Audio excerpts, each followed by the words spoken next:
मेरा नाम नमस्कार। सबसे पहले मेरा नाम निवान सेन है और मैं एक एक्टर हूँ। और आज मेरा सौभाग्य है कि आप लोगों ने मुझे अपने दफ्तर में बुलाया, अपने ऑफिस में बुलाया। Thank you so much. John ji, बात की जाए आप मूल आपका निवास वाराणसी में है। राइट। हाँ, और आप कई सालों से बाहर रह रहे हैं जी। इस एक्ट में। तो कैसा लग रहा है? पहले जो बनारस से काशी थी, जी। अब में काशी में क्या अंतर आपको देखने को मिल रहे हैं? देखिए, काशी में क्या अंतर देखने को, मुझे 15 साल हो गए बनारस छोड़े हुए। बनारस छोड़े इन द सेंस कि बनारस मेरी जन्मभूमि है और मुंबई मेरी कर्मभूमि है। तो बेसिकली मैं जिस बनारस को जानता हूँ, जो बनारस मैं छोड़ के गया था, वो बनारस गलियों का शहर, पतंगों का शहर, कंचों का शहर, चाय, कुल्हड़ वाली चाय, समोसे और जलेबी का शहर है ना। तो वो शहर अभी भी बचा हुआ है, मुझे इस बात की खुशी है। बाकी कंक्रीट का जंगल जो बन रहा है वो अपना एक अलग मतलब डेफिनेशन बना आई मीन डेफिनेशन बना रहा है, वो अलग चीज़ है। जो शहरीकरण हो रहा है उसमें मैं नहीं जाना चाहूँगा, वो अपना एक। बट वो बनारस अभी भी मुझे 70% 80% तो मुझे दिख रहा है, अभी भी है वो माहौल यहाँ पे। सो मुझे इस बात की खुशी है। की बात की जाए जो पहले थी बनारस में, बनारस की जो पहचान थी जी। क्या थी और अब क्या नहीं मिल पा रही? देखिए, ये समय है सर, ये वक्त है। हर 10 साल में किसी भी देश शहर का नक्शा नक्शा और उसका माहौल, पॉलिटिकल सिनेरियो, सोशल सिनेरियो बदल ही जाता है। तो उसमें मैं और आप कुछ नहीं कर पाएंगे। हम सिर्फ ये कोशिश कर सकते हैं कि उसको, उस धरोहर को बचा के रख सकें, जो धरोहर हमको हमारे पूर्वजों ने दी है, हमारे एंसेस्टर्स ने दी है, और हम उसको उसी तरह से हमारी आने वाली पीढ़ी को सौंपें। बस हम यही कर सकते हैं। बात की जाए, आप यहाँ के ही रहने थे पहले, जो काशी था। जी। अब आप मुंबई जी। में हैं, तो क्या लगता है कि बनारस भी हाई लेवल में आगे हैं? जो जी। जो यहाँ पर पहले धर्मान, जो काशी को पहचान थी, गंगा घाट, शिव मंदिर, लोग कहते हैं यहाँ की। तो क्या लगता है काशी? मैं समझा नहीं आपका सवाल क्या है। मैं जैसे मैं अभी आपके इस सवाल का जवाब मैंने इसके पहले वाले आपके सवाल में दिया था संक्षेप में। वो ये था कि हर 10 साल में, इन वन डिकेड, हर सदी, हर इतिहास में, ये इतिहास साक्षी है कि हर 10 साल में जनरेशन गैप आ जाता है, जनरेशन बदलता है, इतिहास अपने आप को बदलता है। 10 साल में एक एक हिस्ट्री बदल जाती है। 10 साल एक बड़ा स्पैन होता है किसी भी समय काल के लिए, खंड के लिए। 10 साल के बाद सिनेरियो अलग होता है। तो मुझे लगता है कि ये परिवर्तन प्रकृति का नियम है, इसमें मैं और आप कुछ नहीं कर सकते, ये होना ही होना है। सरकार आएगी, सरकार बदलेगी, हर सरकार का अपना प्रोटोकॉल होगा, उनका खुद का रूल होगा, है ना। बट एक लोकतंत्र की खूबसूरती और खासियत ये है कि हम सरकार के ऊपर डिपेंड नहीं रह सकते। अब आप बताइए, एक बंदा पान खा के सड़क पे थूक रहा है, मोदी जी थोड़ी आएंगे, योगी जी थोड़ी साफ करने आएंगे। आप बताइए ये चीज ऐसा होता है क्या? हम क्या करते हैं, हम लोकतंत्र में सबसे सीधी बात, हम क्या करते हैं, सीधे सरकार को गाली देने लगते हैं। लेकिन लोकतंत्र की खूबसूरत, ये लोकतंत्र लोग से बनता है। एक एक पान का पत्ता पड़ा हुआ, हमारा कर्तव्य बनता है उसको उठा करके डस्टबिन में डाले। कुल्हड़ चाय का पी करके हम ऐसे फेंक ना दे, बल्कि उसको डस्टबिन में डालें, तब तो खूबसूरत बनेगा ना। सरकार एक प्रोटोकॉल बनाती है, मतलब वाइड स्केल पे बात कर रहा हूँ, सतही लेवल पे बात कर रहा हूँ, जो धरातल से जुड़ी हुई चीज है। अगर हम खुद जागरूक नहीं होंगे, सरकारें कोई भी आ जाए, A Y Z X Y Z कोई भी सरकारें आ जाए, आप देश को नहीं बदल सकते। देखिए ना, इतिहास उठा करके 50 सालों का क्या हो गया। जितनी भी देशों ने तरक्की की है, ये पॉलिटिकल इश्यूज, मैं कलाकार हूं लेकिन फिर भी मैं ये बताने की कोशिश कर रहा हूँ, एक हिंदुस्तान का एक नागरिक भी तो हूं ना। मुझे बड़ा दुख होता है जब आप कंपेयर करते हैं यूरोपियन कंट्रीज से, अमेरिका से, यूरोप से, कि कितनी यहाँ चला गया था वो, कितनी साफ सड़कें थी, है ना, उस देश में, या च्युइंगम नहीं खाया जाता। लेकिन आप भी वो कर सकते हैं, वहाँ के नागरिक जागरूक हैं। आप समझिए इस चीज को, वहाँ के नागरिक जागरूक हैं, आप जागरूक नहीं है। आप मतलब मैं और आप जागरूक नहीं है। हम पान खा के थूक देते हैं, गुटखा खा के थूक देते हैं, हम च्युइंगम खा के फेंक देते हैं, पान कुल्हड़ रास्ते पे फेंक दे रहे हैं। ना करें ना हम। हमारे अंदर जिस दिन जागरूकता आ जाएगी, हम उन्हीं के बगल में आके खड़े हो जाएंगे। ये लास्ट क्वेश्चन, बात की जाए जिस तरह से सारे फिल्म इंडस्ट्री भी अब राजनीति के दौर में आ रहे हैं, क्या लगता है कभी उसमें आप भी राजनीति के नहीं नहीं, फिल्म इंडस्ट्री कभी राजनीति में नहीं आई है। फिल्म इंडस्ट्री देखिए एक चीज समझिए, कोई भी आज हम लोगों ने क्या कर दिया, सबका क्लासिफिकेशन कर दिया। राजनेता कौन है? लोकतंत्र में राजनेता कौन होता है? जो लोग जनता का प्रतिनिधित्व करे। सिनेमा भी जनता का प्रतिनिधित्व करता है। नेता और अभिनेता दोनों में सिमिलैरिटी देखिए आप। हम भी जनता को का मार्गदर्शन करते हैं अपने कला के माध्यम से, सिनेमा के माध्यम से, वेब सीरीज के माध्यम से, टेलीविजन के माध्यम से उनको बताते हैं क्या अच्छा है क्या बुरा है। अब वो डिपेंड करता है सब्जेक्ट के ऊपर। नेता भी वही काम करते हैं अपने अपने लेवल पे, अपने अपने पार्टी के प्रोटोकॉल और मैनिफेस्टो के हिसाब से। तो जरूरी नहीं है किसी का कि हर बंदा अगर अपनी अच्छी सोच रख रहा है, समाज में कुछ अच्छा करना चाह रहा है, तो वो राजनीति में ही आ जाए। किसी की इच्छा है तो आ जाए, कोई दिक्कत नहीं है उसमें। लेकिन मेरी ऐसी कोई इच्छा नहीं है, कोई ऐसी महत्वाकांक्षा नहीं है कि मैं प्रधानमंत्री बन जाऊं, मुख्यमंत्री बन जाऊं, राज्य मंत्री बन जाऊं।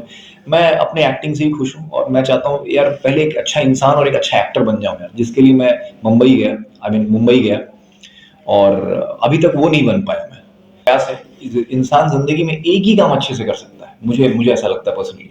तो मैं जिंदगी में वो एक काम अच्छे से करना चाहता हूँ। इतनी मजे की बात ये है, मैं बनारस का ही रहने वाला हूँ। ये बात अलग है कि मैं 15 साल हो गए बनारस छोड़े हुए और बहुत कम मौका मिलता है बनारस में आने का। लेकिन ये सवाल मेरे दिल में लग जाती है एकदम, कैसा लग रहा है बनारस में आके। बनारस मेरा घर है, मेरी जन्मभूमि है। और मैं आपको दिल से बता रहा हूँ, कर्म भूमि और जन्मभूमि में अंतर सिर्फ इतना ही होता है कि कर्म भूमि में आपको सोचने का ही मौका नहीं मिलता। आप सिर्फ भागते रहते हैं काम के लिए, क्योंकि आपको अचीवमेंट करना है जिसके लिए आप गए हैं, चीजों को आप एक सपने को लेके गए, एक ड्रीम को लेके गए वहां पे, जिसको आपको अचीव करना, आपको पाना है। रास्ते अलग अलग हैं सबके, थॉट्स अलग अलग हैं, परसेप्शन अलग अलग है, लेकिन सबका एंड गोल एक ही है कि मुझे वो पेड़ पे आम लगा है, उस आम को तोड़ना है और उसका मिल्क शेक बना के पीना है, बिना शक्कर के, शुगर के साथ और शुगर फ्री। ये आपके ऊपर, आपके परसेप्शन पे डिपेंड करता है। तो जब मैं बनारस आता हूँ, आपके सवाल के अंतर्गत ही बताऊँ, जब बनारस आता हूँ तो मेरा ये एस्पिरेशन और वो जो मेरे ड्रीम्स हैं उन सबको बाहर रख के आता हूँ। यहाँ पे आता हूँ तो मैं सांस लेने के लिए आता हूँ, सुकून की सांस। वो निवान सेन वहीं पे रह जाता है। फिर यहाँ पे आता है वो जो बनारसी लड़का है ना, जो चाय की दुकान पे बैठा रहता है, वो कुल्हड़ वाली चाय पीता है ना। वो चार कहाँ गुरु, कहाँ पतंग उड़ रही है, वहाँ पे बच्चे दौड़ रहे हैं, और मतलब बनारस का जो माहौल है, पॉलिटिक्स डिस्कस हो रही है, तो वो चीज़ मुझे रिवाइव करता है। जो मेरा डीजल और फ्यूल खत्म हो गया होता है तो मुझे रिचार्ज कर देता है मेरे बैटरी को। तो ये अंतर है कर्म भूमि और जन्मभूमि में। कितने साल हो गए आपको यहाँ से गए हुए? 15 क्यों साल। लगा आपको कि इसी लाइन में, और क्या क्यों लगा मैं इस लाइन में जाऊं? देखिए ये सवाल अच्छा है आपका। देखिए यहाँ जो आपके इस चैनल को देख रहे हैं, youth, new generation in the sense कि जो आप जैसे मैं वहाँ पे हूँ, जो लोग और आना चाहते हैं, वैसे उस परसेप्शन, उस प्रोस्पेक्ट से मैं बताना चाहता हूँ। देखिए मैं बचपन से ही थिएटर कर रहा था बनारस की गलियों में, बनारस हिंदू यूनिवर्सिटी के एक टीम मंचदूत के साथ, है ना। उसके अलावा नागरी नाटक मंडली, इधर उधर जहाँ से भी हो सकता था। इतने पैसे हुआ नहीं करते थे, इतने पैसे नहीं होते थे। जहाँ से भी कोई बुला ले, थिएटर कर करके, रंगमंच कर करके, स्ट्रीट प्लेस कर करके, कभी नहीं सोचा था मुंबई जाना। लेकिन कहते हैं ना कि everything is destined in your life. सब चीज़ लिखा हुआ है, इस बात पे मैं बिलीव करता हूँ कि आपके जीवन में जो भी होना है वो लिखा हुआ है, ईश्वर ने पहले से लिख दिया है। तो मैं अपना काम कर रहा था, अपना कर्म कर रहा था ईमानदारी से। और 2004 में जी टीवी ने एक रियलिटी शो लेके आया जिसका नाम था, हिंदुस्तान का पहला एक्टिंग और डांसिंग रियलिटी शो था वो, जी सिनेस्टार्स की को सीजन 1। तो उस रियलिटी शो को मैंने पार्टिसिपेट किया और बनारस से मैं जीत के गया मुंबई। और महादेव की बहुत बड़ी कृपा है, ईश्वर की बहुत बड़ी कृपा है कि मैंने उसमें बेस्ट एक्टर का अवार्ड लिया। आई वाज ब्लेस्ड, और वो मेरे लिए प्लेटफॉर्म बन गया। फिर ईश्वर ने कभी, महादेव ने कभी मुझे पीछे मुड़कर आने नहीं दिया। मेरे माँ बाप ने, मेरे ईश्वर ने, जिसको भी हम मानते हैं, उन्होंने पकड़ के रखा मुझे वहाँ पे। That was the best part. और आज भी संघर्ष जारी है। कितना संघर्ष किया होगा आपने इस प्लेटफॉर्म को पाने के लिए? संघर्ष किया नहीं, संघर्ष अभी भी जारी है। संघर्ष खत्म नहीं हुआ, संघर्ष कभी खत्म नहीं होता। आप एक लेवल पे पहुंचते हैं, फिर संघर्ष शुरू, फिर एक लेवल पे पहुंचते हैं, फिर संघर्ष। रोज रोज संघर्ष, जीवन ही संघर्ष है। बट परसेप्शन है आपका कि आप उसको संघर्ष समझ के चल रहे हैं या आप उसको जिंदगी का सफर समझ के चल रहे हैं। एंजॉय कर रहा हूँ, तकलीफें होती हैं, दुख होता है, सैक्रिफाइसेस हैं, अनगिनत आपको त्याग करना पड़ता है जो आप लिख के बता नहीं सकते। और जिस कलाकार के जीवन में त्याग नहीं है, कष्ट नहीं है, दुख नहीं है, उसकी यात्रा नहीं हो सकती। बच्चन साहब ने, मैं कहीं पढ़ा था आज से, उन्होंने ट्वीट किया था कि जिस इंसान की कहानी में उतार चढ़ाव नहीं है, तो आप जब लिखेंगे किताब अपने बारे में तो कहानी क्या लिखेंगे? रेलवे ट्रैक के बारे में कहानी होती है क्या? कहानी तो गाड़ियों के बारे में होती है ना, रेल के डिब्बों के बारे में होती है, सफर में जो मुसाफिर आते हैं उनके बारे में होती है। ट्रैक तो सीधे होता है। तो इंसान की जिंदगी भी वैसी है। पहला आपका जो है, पहला मुकाम आपका पहला सीरियल या पहला क्या था? बिल्कुल, मेरा पहला रियलिटी शो था जी सिने स्टार्स की खोज। उस रियलिटी को फिनिश करने के बाद मैं हमेशा शुक्रगुजार हूँ एकता कपूर का, जिन्होंने, एकता मैम ने मुझे सबसे पहला ब्रेक दिया। वो था कहानी घर घर की। उसमें प्रणय का किरदार मैं प्ले करता था and that was my first fiction. वो मेरा पहला as a fiction TV show, मेरा पहला शो था, कहानी घर घर की। कितना डर लग रहा था इसको करने में? डर मतलब इन द सेंस? कितना कैसा लग रहा था जिस आपने फेस किया जब पहला आपने इसको किया, तो कैसा? कहानी घर घर की। जी। देखिए, डर नहीं कहता हूँ मैं उसको, वो मेरा एक्साइटमेंट था। मैंने सबसे पहले दिन पापा, जब मैं सेट पे शूट कर रहा था, मैंने रात को, डबल शिफ्ट था मेरा, नाइट शिफ्ट भी था, तो मैंने अपने पापा को फ़ोन करके बताया था कि बाबा आपको याद है, पापा को हम लोग बाबा बोलते हैं बंगाली से, बंगला में, तो मैंने, बाबा आपको पता है मैं किस सेट पे खड़ा हूँ? बाबा ने बोला कहाँ पे? मैंने कहा बचपन में जो शो देखता था ना टीवी में स्कूल टाइम पे, कहानी घर घर की, आज मैं उस सेट पे शूट कर रहा हूँ। पापा को यकीन नहीं हुआ। तो वो एक्साइटमेंट मैं आपको शब्दों के माध्यम से बयान करना बहुत मुश्किल है। वो मतलब ड्रीम्स कम ट्रू एक इंग्लिश में फ्रेज है, तो मेरे लिए वो था। चाहे वो साक्षी तंवर हो, चाहे वहाँ के जितने सीनियर एक्टर्स हो, उन सब ने आके मुझे बधाई दी, सबने वेलकम किया and that was big surprise for me. मैंने बोला ये क्या है यार, मैं ये ड्रीम करता था कि मैं इनके साथ काम करूंगा। और तो वो एक अलग मतलब उस समय एक फीलिंग होती है जो था उस समय मुझे। कितने अभी तक शो आपने किया, कितने इसमें? कितने शोज, टीवी शोज? जी। ये टीवी शोज तो बहुत सारे किए हैं पिछले 10-12 साल में, जिसमें मैं आपको मुख्य टीवी शोज में आपको बता दे रहा हूँ कि मेरे कौन कौन से मुख्य टीवी शोज रहे हैं, जिसमें से कहानी घर घर की एक मेरा बहुत ही पसंदीदा शो था, लोगों को बहुत पसंद आया था। उसके बाद फुल टाइम पास एक इमेजिन में शो आता था। उसके बाद इमेजिन में ही एक और शो था जो बहुत बड़ी हिट थी, राष्ट्रीय प्रोडक्शन है उसकी, वो ध्वंसों का जोड़ा। अभी पिछले साल महुआ चैनल भी उसको रिपीट टेलीकास्ट कर रही थी। उसके बाद खोटे सिक्के था मेरा एक अच्छा शो वाईआरएफ के साथ। उसके बाद फिर हाँ, स्टार प्लस पे मेरा लास्ट शो था प्यार का दर्द है मीठा मीठा प्यारा प्यारा, वो अगेन वो राष्ट्रीय सूरज बड़जात्या जी का शो था। और तो ऐसे बहुत सारे, अभी मेरा एक स्टार प्लस पे शो चल रहा है, आप लोग देखिए, रात को 8 बजे प्राइम टाइम पे आता है, जिसका नाम है गुम है किसी के प्यार में, और उसमें सदानंद यानी सदा का रोल मैं प्ले कर रहा हूँ आप लोगों के आशीर्वाद से। और बाकी एक सीरीज़ की भी शूटिंग करने वाला हूँ मैं नेक्स्ट ईयर से, बाई महादेव की कृपा से। So I always give credit to almighty, भगवान महादेव, ईश्वर को मैं हमेशा क्रेडिट देता हूँ। आपके जीवन में जो भी अच्छा बुरा जो भी होता है ईश्वर के माध्यम से ही होता है। ईश्वर की मर्जी, ये मेरी आस्था है। ईश्वर, आप जो भी नाम से आप ईश्वर बोले, कोई अल्लाह बोले, कोई जीसस बोले, कोई वाहे गुरु बोले, मैं बता रहा हूँ जो ऑलमाइटी है, यूनिवर्स, उसकी मर्जी के बगैर, ये मेरे पर्सनल एक्सपीरियंस बता रहा हूँ, उसकी मर्जी के बगैर पत्ता भी नहीं हिलता। तो जो भी हो रहा है अच्छा ही हो रहा है। So these are the shows जो मैंने किए हैं और जो आने वाले हैं। काशीवासियों को क्या कहना चाह रहे हैं आप अपने? देखिए हाँ जी, काशी वासियों को मैं क्या कहना चाहता हूँ। देखिए, मैं काशी वासियों को तो कुछ नहीं कह पाऊंगा, मैं कहूँगा मेरा शो देखिए मेरा शो फिलहाल जो शो आ रहा है वो देखिए, गुम है किसी के प्यार में, रात को 8 बजे अपने सदानंद को देखिए और बताइए कैसा लगा आपको। उम्मीद है कि आपको जो प्यार का दर्द में निमान सेन मिला था, उससे डिफरेंट कुछ मिलेगा देखने को आपको, और आपको आनंद भी आएगा, मुझे पूरी उम्मीद है। हमारे जो प्रोटैगनिस्ट हैं विराट यानी नील, वो भी बहुत अच्छे एक्टर हैं, वो भी अच्छा काम कर रहे हैं। हम लोग एक बेस्ट फ्रेंड का रोल प्ले कर रहे हैं उसमें। तो अभी तो आप देख ही रहे होंगे, अभी बहुत ट्विस्ट एंड टर्न्स हैं आगे फ्यूचर में भी, वो भी देखने को मिलेगा आपको।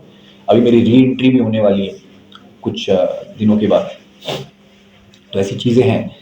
काशी वासियों को मैं सिंपली इन शॉर्ट में ही बताना चाहूँगा कि जो भी कलाकार हैं, जो बनारस के जो एस्पायरिंग एक्टर्स हैं, अरे बाप रे, ने एक बयान दिया था जी आपने कहा राजनीतिक सवाल नहीं होगा, लेकिन हाँ चलिए बताइए। उनका एक बयान आया था जी।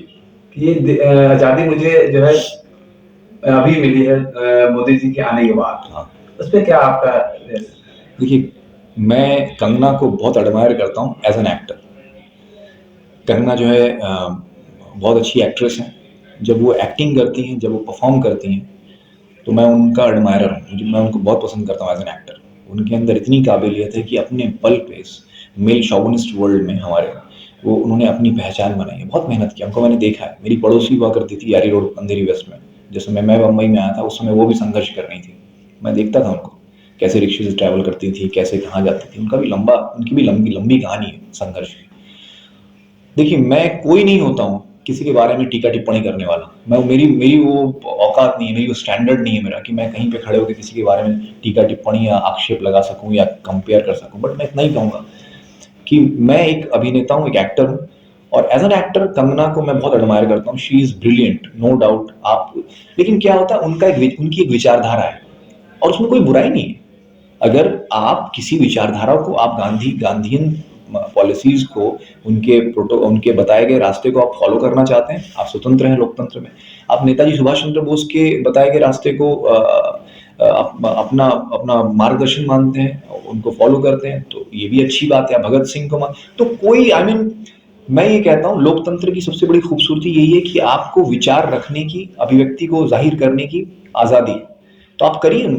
आई रेस्पेक्ट कोई भी, कंगना हो, अनुपम जी हो, या जो भी पॉलिटिकल एस्पेक्ट रखते हैं अपना, सारे लोग स्वतंत्र हैं। मैं भी अपना एक पॉलिटिकल एस्पेक्ट रखता हूँ एज एन आर्टिस्ट, मैं भी स्वतंत्र हूँ। तो लोकतंत्र की एक खूबसूरती है। डिक्टेटरशिप और लोकतंत्र में यही खासियत है कि हम अपने विचारों को रख सकते हैं। That is the most important thing. तो कंगना जो भी कर रही हैं, उनकी सोच में she is brilliant, she is intelligent, उनको पता है उनको क्या करना है। सो आई रेस्पेक्ट दैट।